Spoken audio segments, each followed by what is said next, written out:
Confrontations is a proven process for holding someone accountable for a high-stakes gap between what you expected and what you got. That's a bit of a mouthful, so let me show you a graphic here to help describe it a little bit. Let me give you a few examples. So again, it's basically holding someone accountable when you're expecting something and you get something else. So what that could look like is you have a colleague who continually promises that they'll do something and they do it much later than you expected.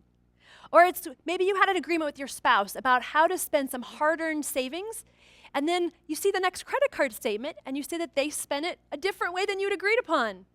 That would be a crucial confrontation, holding that person accountable for something you expected, the gap between what you expected and what you got. Or maybe in the workplace, it's where you're going for that big presentation and the intern shows up wearing flip-flops. How do you hold people accountable? Well, as you can imagine, there's many challenges and crucial confrontations, and one of them is keeping our own emotions in check. Because what happens is we start to think about why someone let us down. Why did they have that bad behavior? Why did they turn that thing in late? And we attribute it to people's motivation. As it says here, the problem is during crucial confrontations, we quickly attribute behavior to selfish and bad motives. You think your significant other did it because they always just care about themselves, or your intern did that because they're just lazy, and your colleague did that because they're just arrogant and they think they can just turn things in whenever they want. What happens is that makes us very ineffective at wielding influence. Let me give you an example. So I have a colleague who has many children. He has 8 kids, and he's a very strict parent. He has many, many rules. And one of his rules is if you are the daughters, you are not allowed to date until you're 16. So the daughter turned 16 and she met a boy, and she was very excited. So she went to Dad and she said, "Dad, I met this boy. I'd like to go on a date." And he says, "All right, I have to tell you about the rules." So he sits her down and he tells her this long list of rules, 3 of which were, you are to be home before the stroke of midnight, not 12 o'clock and 30 seconds, not 12:01, but before 12 o'clock. You are not to be around drugs or alcohol or to take drugs and alcohol. And you're to have 2 feet on the ground at all times. 3 of his many rules. He says, "Can you abide by these rules?" She says, "Yes, Daddy." He says, "Okay." Friday night comes around. And the boy comes to the door, and much to the daughter's horror, Dad takes the boy aside and he says, "Son, I have to tell you about the rules." So he tells him the list of rules. He says, "Can you abide by these rules?" He says, "Yes, sir." Then he looks over at his daughter and he says, "I will see you before midnight." And off they go. Evening rolls along. Dad's watching the clock. 11:45. No daughter, no phone call. Midnight strikes. No daughter, no phone call. 12:15 hits, no daughter and no phone call. How do you think this dad's feeling right now? He's furious. How dare she openly defy my authority like this? How dare she blatantly break these rules? 12:30 hits, and he sees the doorknob turn. And as he runs up to say, "Where have you been?" he inhales and he smells alcohol. How effective do you think this father is going to be at this crucial confrontation? Not very effective. And he begins to scream at his daughter, "How dare you? I'm so disappointed in you. You go to your room right now." She says, but Daddy, you don't understand. But Daddy, just go to your room right now. I don't even see your face." And off she goes to our room. So often when we're in a crucial confrontation, we quickly attribute bad behavior to a motive. She did it to openly defy my authority. Well, about 10 minutes later, Dad got a cup of coffee. He's walking up to his bedroom, and he has to go by her bedroom on the way upstairs. And as he's walking by her door, he hears her just sobbing, crying. How do you think he feels now? He felt great. He said, "She needs to know who's in charge here. She needs to know that I'm the boss. She's going to thank me later. This is important stuff. And she needs to know that this is going to be something that is going to make a difference for her in her life, and she needs to know the rules." Because often in crucial confrontations, when our emotions get pushed, our buttons get pushed, and we want to do our best, it matters the most. We often do our worst, and we think we're doing the right thing. So how can we take better control of our emotions so that we can be more effective and stay in dialogue? Now I'm going to come back to the story because some of you are maybe thinking, well, I think the dad still did the right thing. I'm going to come back and give you a little more to this story in a little bit. But I want to introduce you to something called the path to action. And it's something that we consider to be the source of all emotions. Many of us think that emotions happen to us. You might say something like, he treated me like a child and that made me mad. You see and hear something and your emotions happen. But what I'm going to suggest is that we control our emotions. They're a choice. So let me just walk us through this path to action, and it'll make a little bit more sense as we go forward. So this is the path to action. First thing that happens is you see and hear something. And so I'll just walk you through a scenario. You're working on a report, and your boss checks up on you 3 times in 1 hour offering suggestions. 3 times in 1 hour offering suggestions. What story might you tell yourself about your boss? Well, you might say, my boss is a micromanager. You might say, they're mean. You might say, they got a lot of pressure on themselves from the big boss. They're trying to be helpful.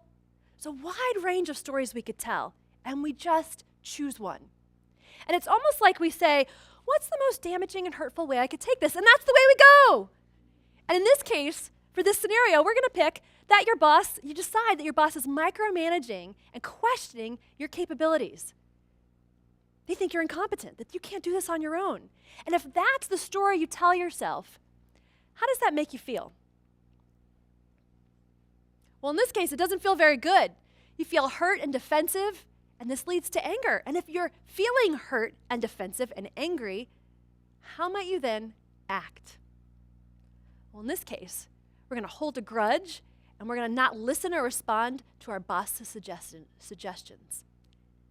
What's interesting is it all happened between see and hear and tell a story. And that is a choice. Again, we often think you see and hear something and you feel, but you see and hear and you tell yourself a story. The power is if you can tell yourself a new story, you can change that emotion. Let me give one other example just to make sure this path to action is really, really clear. Many of you probably are going through some reorganizations in your companies right now and in your organizations. And downsizing is hitting your organizations. And I was part of a major national organization that was going through a significant reorganization. All the levels of leadership were getting the boot. The head of the organization, all of the people that they had brought in, and all of their staffs. And I was in one of these high-level departments within this organization, and I was one of the few people who weathered the storm. So my boss, all my colleagues one day lose their jobs, and then the next day, the new folks slowly start to trickle in. What I wanted most was I wanted to be seen as a reliable, hardworking, go-to employee. That's what I wanted most. So my new boss comes into town. We'll call her Ann. And Ann was from Texas, and she was a very hard worker, so I pulled up my bootstraps right alongside of her and dove in. We were working till about 8 or 9 o'clock at night most evenings, and some Saturdays, and even some Sundays. And after about 2 months, I noticed that I hadn't received any feedback from Ann.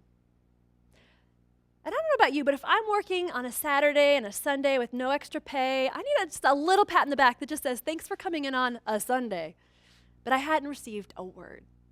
I didn't receive any good feedback either, good or bad. No, good or bad. What story do you think I told myself?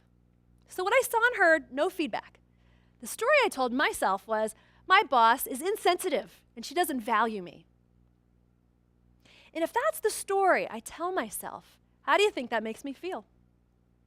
Yeah, not very valued, not very motivated. And if I'm not feeling valued and motivated, how do I then act?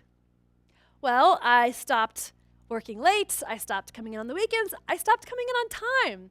I started to stroll in about 10:30, and I started to live into what I feared my boss was thinking about me.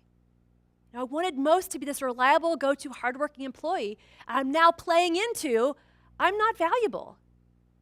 And it all came from the story that I told. Well, the power is if you can tell yourself a different story, you can change your emotions. So enter a new coworker, Barbara, comes to the scene, and she enters, and she had a very different perspective of my boss. She would come into my office, and she would say, oh, Candace, aren't we so lucky to have Ann as our boss? And I would just think, do we have the same, do we have the same boss? And I was just dumbfounded because we clearly had the same person that we were working for, but we had totally different experiences of the same woman. And so I thought, well, let me widen my blinders just a little bit, because she would repeatedly just glow about our boss. Because when you have your blinders on and you think this is a story about somebody, they don't value me, everything you see confirms that story. So what I started to do is open up the blinders just a little bit to see, is there anything else I could see, any other data I could see? And if you go to buy a new car, all of a sudden you see that car everywhere on the road. Or if you learn a new vocab word, you hear it on the news that night.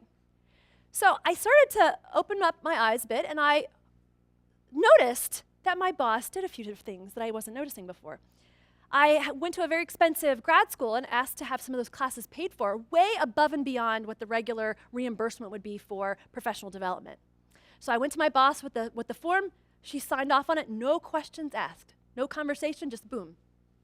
My boss just might value me. Then I overheard her talking to someone else and about our team and that she valued me on that team. She didn't say it to me, but I overheard it. Oh, my boss values me. So I see and hear new data, can tell myself now a new story. I get a new feeling. I start to feel valued. I start to feel valuable. And I get more motivation. And my actions then change. I start coming in on time and becoming that go-to employee that I wanted to be. If you can change your stories, you can change your emotions. You just have to tell yourself the rest of the story. And stop from asking this question, which we often do, is, what's the matter with that person? What's the matter with my boss?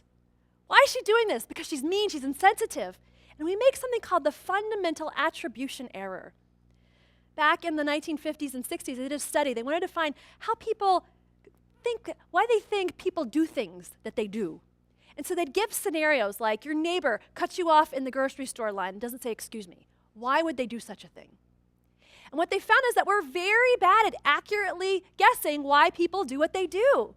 We quickly think, well, they did it because they're mean. They did it because they're a jerk. Rather than, well, my neighbor cut me in the line because he had a baby in both arms and didn't even notice that I was there. So how can we instead ask ourselves this question? Why would a reasonable, rational, and decent person do this?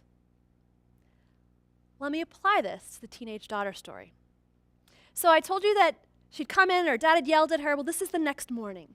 And so the next morning, the daughter is sitting at the breakfast nook, and dad was in a much better space. Daughter was much calmer, and she told her side of the story. Now, my colleague has this parenting style called trust but verify. So after she told him the story, he actually made phone calls and made trips to verify that the story was true. And so this is indeed the true story of what happened. So they went on their date, they're having a good time, and about 9:45, dinner's over, and they're walking home, or driving home. And as they're driving home, the boy turns to the girl and he says, hey, do you mind if we stop at my friend Dave's house? She says, sure, sounds good. They go to Dave's house and there's a party. They walk in and there's also a keg. And so she says immediately, let's go home. He says, what? We just got here. What are you talking about? She says, well, there's alcohol here and we told my dad we wouldn't be around alcohol. He says, oh, well, you don't have to have any. Just relax. Let's just stay for a while. She says, no, we both told you, agreed. Let's go. We're not supposed to be around alcohol. He says, if you want to go home, find your own ride. I'm going to stay at this party for a little bit. So he goes on in. She immediately goes to the phone. She immediately calls home. But little did anyone know her little sister was busy breaking a rule. Her little sister was in the basement on the phone after hours talking to her friends and not clicking over to call waiting. So she couldn't get through.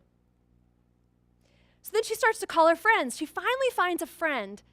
And meanwhile, as she's calling and finding a friend who's finally she got a hold of, people are noticing she's not participating. And they're making fun of her. And they're saying, come on, why are you being so prude? Come on, just have a beer. Someone spills a beer on her. So she's talking to this friend. She's explaining what's going on. And the friend says, I'm working till midnight. Hang tight, and I'll come pick you up as soon as I get off work, and I'll take you home. Her friend comes to pick her up at midnight, drives her to her house. Now, this daughter has just done everything her father would have wanted her to do in the face of some pretty strong peer pressure, where probably many kids would not have made the choices that she did. And what is she greeted with when she walks in that door? But how dare you?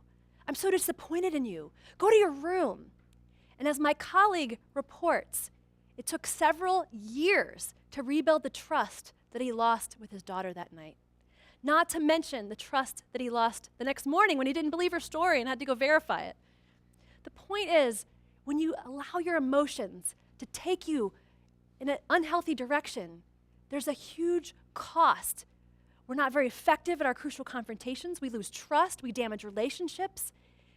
And so while this might seem it's one piece of a crucial confrontation, it's so important and so powerful. When you can master your emotions, you have so much more power to wield influence.